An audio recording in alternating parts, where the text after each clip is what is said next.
Before we start, please make sure to like this video and hit this subscribe button, so you never miss a story like this. And also comments where you are watching from, how many sons and daughters you have. Thanks. My name is Rachel Owens, and I never thought the man I once called my husband would look me in the eye and threaten me like a stranger. You walk out that door, Rachel, and I swear to God. His voice cracked like thunder, rage choking every word. I swear, you'll regret it. I had my hand on the handle of my suitcase. It wasn't much, just 3 bags and my purse. 10 years of my life, reduced to a few zipped-up compartments. My fingers trembled, not from fear, but fury. Because even after everything, the yelling, the gaslighting, the cheating, he still thought he could control me. You think I don't regret staying this long, Marcus? I shot back, fire rising in my chest. I've been regretting it since the first time you raised your voice at me like I was some damn child. That's when it happened. He stormed across the room, his feet stomping so loud it shook the floor, and in one terrifying instant, he raised his fist. For a second, we both froze. Time stretched. My breath caught. And all I could think was, so this is it. This is who he really is. But he didn't swing. He hesitated. Just for a second. And in that second, something inside me broke free. I didn't scream. I didn't back away. I stepped forward. And I looked him dead in the eye. Go ahead, I said. Do it.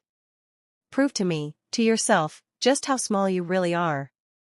His arm slowly dropped. His face twisted with guilt, but he tried to cover it up with his usual weapon, blame. Oh, now I'm the bad guy, he snapped. You're the one walking away from this family. You're the one throwing it all away. No, Marcus, I said, voice steady, you did that every time you came home drunk. Every time you picked your ego over my peace. Every time you flirted with that woman at your job like I didn't have eyes. You threw this away piece by piece. He laughed bitterly, that awful smirk crawling back onto his face. You're just being dramatic. You always twist everything. I shook my head. You always minimize everything. That's the difference. I begged for counseling. I begged for a conversation. I begged for change. You gave me excuses. He moved closer again. I could smell the sour mix of cologne and stale bourbon. You really think you can make it out there without me? You really think someone like you can start over? And there it was, the line he always used to cut me down. Someone like me. Like I was weak. Like I was nothing without him. You're damn right I can, I said. And when I do, you'll wish you hadn't said that. I turned, dragged my bags across the floor, and opened the front door. But just before I stepped out, he shouted the words I'll never forget. Don't you dare say divorce. He said it like a threat. Like it was some sacred word that only he had the power to utter. But I turned back, stared at him one last time, and said it anyway. Divorce. I want one. And after what you just did, you'll be lucky if that's all I do. Then I walked out. They say you don't know how strong you are until being strong is your only choice. That night, I didn't feel strong, I felt shattered. But I also felt done. Done letting someone else write the rules of my life. Done shrinking myself to fit his insecurities. Done pretending that surviving in a toxic house is the same as being loved. What Marcus didn't know is that I had a plan. He thought I'd crawl back. He thought I'd beg. But I was about to rise. And he was about to fall harder than he ever imagined. If you've ever felt trapped, silenced, or afraid to take that first step, know this, you're not alone. You deserve peace. You deserve respect. And you are allowed to choose yourself. Hit that follow button if you're ready for part 2, because what happens next? Let's just say, he thought the worst was me leaving. But the real storm? Was only just beginning. The rain hit my windshield like it was trying to break in. Wipers flailed, barely keeping up, but I didn't stop driving. Not for one red light. Not for one tear. I'd left the house 20 minutes ago, but the echo of his voice was still inside my head. That ugly mix of venom and fear. Don't you dare say divorce. He didn't say don't leave. He didn't say I love you. He said that. Because to him, it was never about me. It was about control. Image. Winning. And I was done playing in a rigged game. I gripped the steering wheel tighter. My knuckles ached. My lips were trembling, but my heart, it was solid now. I'd wasted enough years sleeping next to a storm and calling it normal. I pulled into a motel off the freeway. One of those roadside spots with flickering neon signs and vending machines from 2002. But right then, it felt like freedom. Just one night, I whispered to myself. Just one quiet night without screaming. But quiet didn't come easy. As I dragged my bags inside, my phone started blowing up. First a call. Then another. Then texts. Marcus. Where the hell are you? Pick up the damn phone.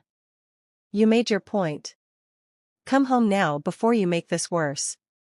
Worse? Worse was already living in that house pretending things were fine. I stared at the screen, heart pounding. He had never hit me, not once, but he came close tonight. And close is too close when someone has fists full of rage and a heart full of pride. I dropped the phone face down on the bed. Took a deep breath. And then it buzzed again. This time, it wasn't Marcus. It was a name I hadn't seen in a long time. Jenna, sister. Are you okay? Tears sprang up instantly. I hadn't spoken to Jenna in over a year. Not since the baby shower, the one Marcus convinced me not to attend. She talks too much, he said. She'll poison your mind. No. She just told the truth. I called her back without thinking. Rachel? Her voice cracked through the receiver like a lifeline. I couldn't answer. Not at first. All I could do was cry. The kind of cry that builds in your chest for years and explodes in one night, when you finally let go of someone who's been holding you by the throat, smiling while they do it. Oh my God, she whispered. Where are you? What happened? And so I told her. Not everything. But enough. That he raised his fist. That I walked out. That I wasn't going back. Stay with me, she said without hesitation. I don't care what he told you or how long it's been, come home. You are not alone. It was the first time someone had said that to me in years. I used to believe Marcus when he said no one would care if I left. He isolated me. Slowly. Strategically. First it was Jenna. Then my friends. Then even my coworkers. If they were really your friends, they wouldn't be trying to ruin your marriage, he said. But the only one ruining anything was him. I spent that night curled up on a stiff motel bed with a borrowed blanket of silence. No shouting. No slamming doors. No walking on eggshells just to survive bedtime. Just me, and a decision I was finally brave enough to make. But Marcus? He didn't sleep. At 2:37 a.m., he sent another message. Marcus. If you're trying to humiliate me, congrats. You succeeded. Hope you're proud of yourself. My mother knows now. You really want to drag this out in court? Think, Rachel. Typical. Even in his lowest hour, he was still trying to intimidate me. Still playing chess with people's lives like he was some mastermind. But I wasn't a pawn anymore. That was the night everything shifted. Not just my location, but my mindset. Because when a woman finally walks out, mentally, emotionally, physically, that man's worst fear becomes reality. She sees him clearly. And no amount of lies, guilt trips, or fake apologies can undo that. The next morning, I drove to Jenna's house. Her eyes widened when she saw me, hair frizzy, eyes red, suitcase in hand. And she just pulled me into the longest hug I'd had in a decade. You're safe now, she whispered. I didn't feel safe. Not yet. But I knew one thing for sure. Marcus wanted a war? He was about to get one. Because I wasn't just leaving him. I was going to expose him. Every lie.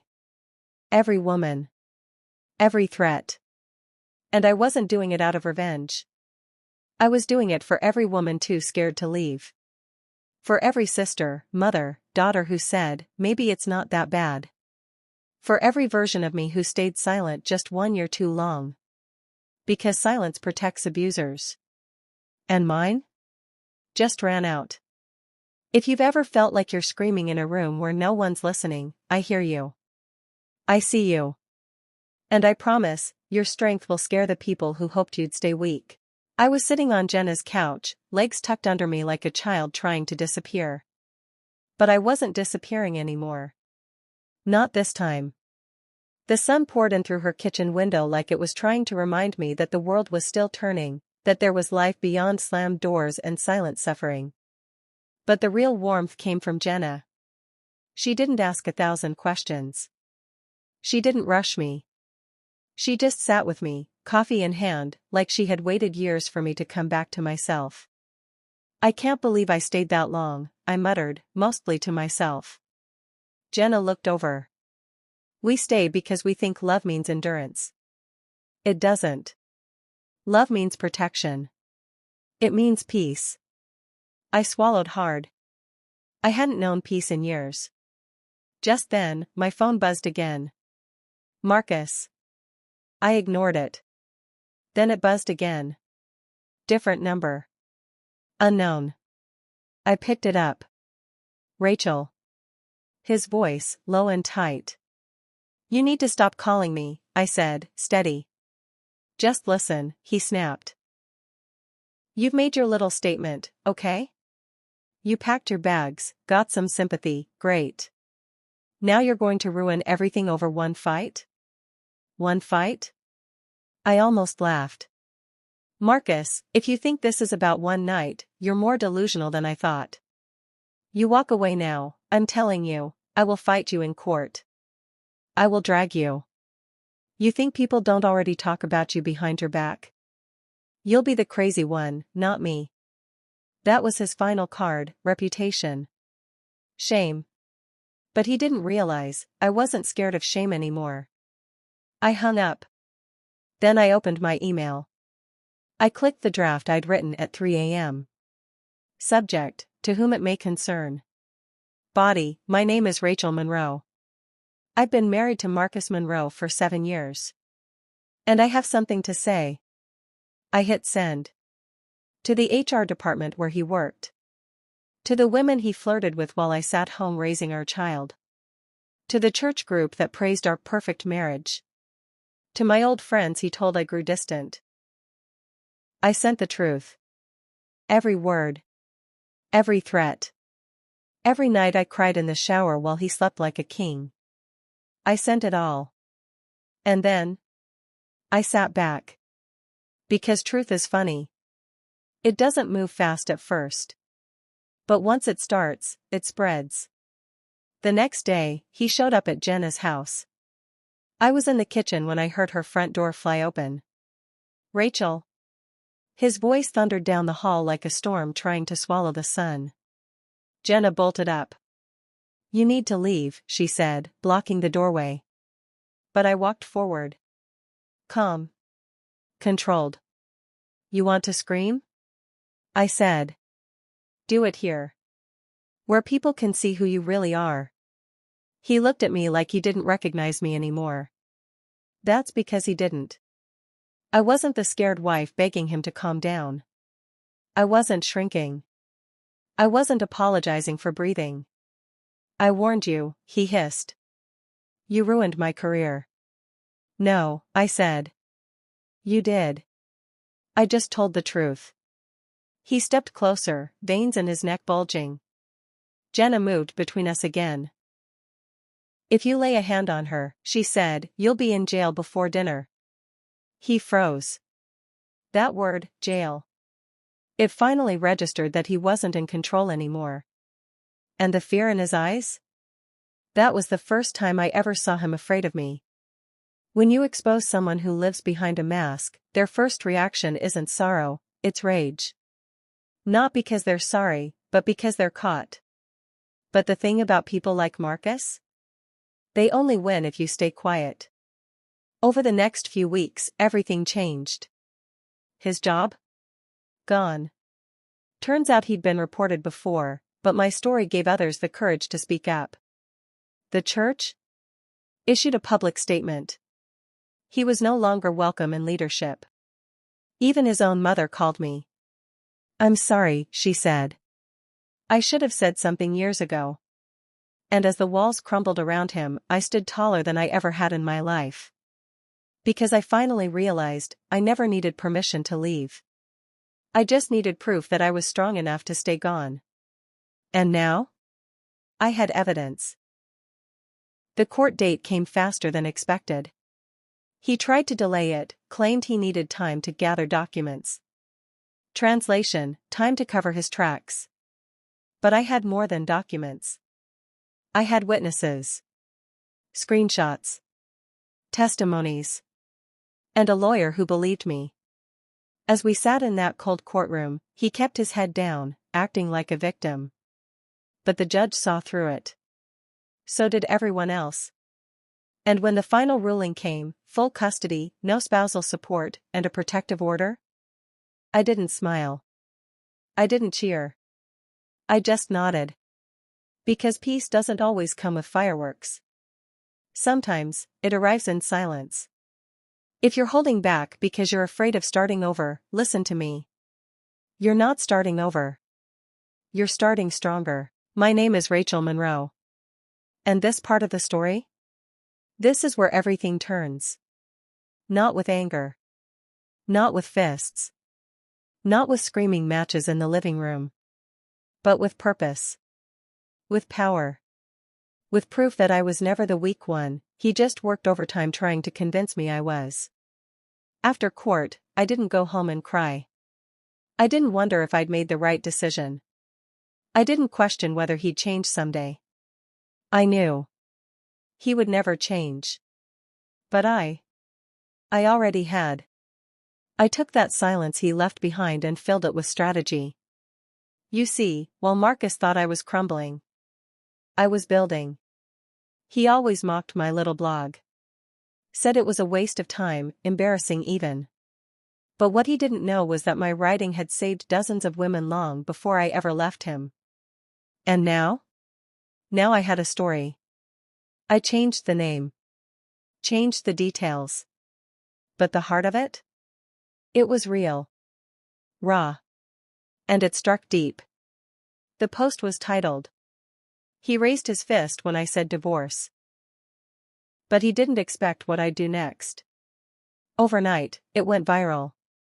50,000 shares. Comments from women around the world.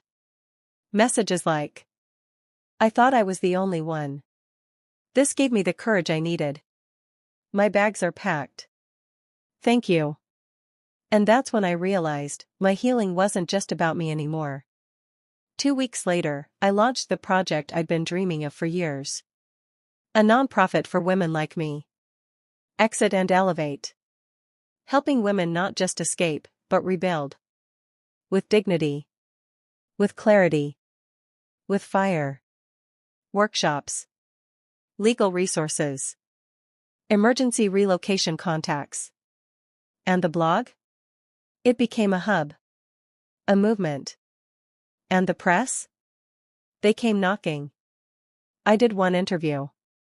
Then two. Then I was asked to speak at a national domestic violence summit.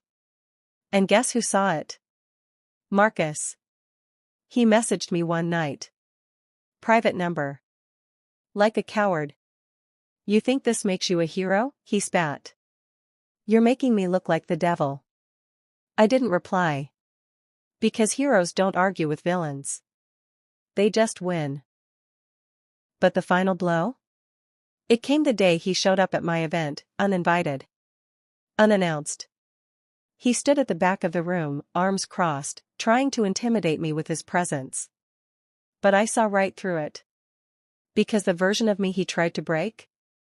She was gone. I stepped up to the mic, looked him dead in the eye. And told the story, our story, in my words. On my stage. Not to shame him. But to free every woman still in the prison he tried to build for me. He turned and walked out before I was halfway through. Couldn't handle the truth spoken aloud. But it was too late. The world already heard it. When you reclaim your voice, there will always be someone who tries to mute it again. But speak anyway. Because silence protects the abuser. Truth sets everyone free. A few months later, I stood in my own office. Not his. Not one he allowed me to decorate just a little. But mine. Painted by my own hands. Funded by the story he tried to bury. My son was visiting for the weekend. He looked around and said, "Mom, you look happy here." I blinked back tears. Because he wasn't just seeing a new place. He was seeing me, whole. Strong. Alive. That night, I tucked him in, kissed his forehead, and whispered, "No one will ever scare us again." And I meant it. The revenge? It wasn't loud. It was quiet. A bank account in my name. A business built from my scars. A peace no man could touch again. Marcus lost everything trying to control me. And I gained everything the moment I stopped needing his permission. You're stronger than you think. Not because you survived what they did. But because you're still here. You don't need revenge in flames. You need healing in action.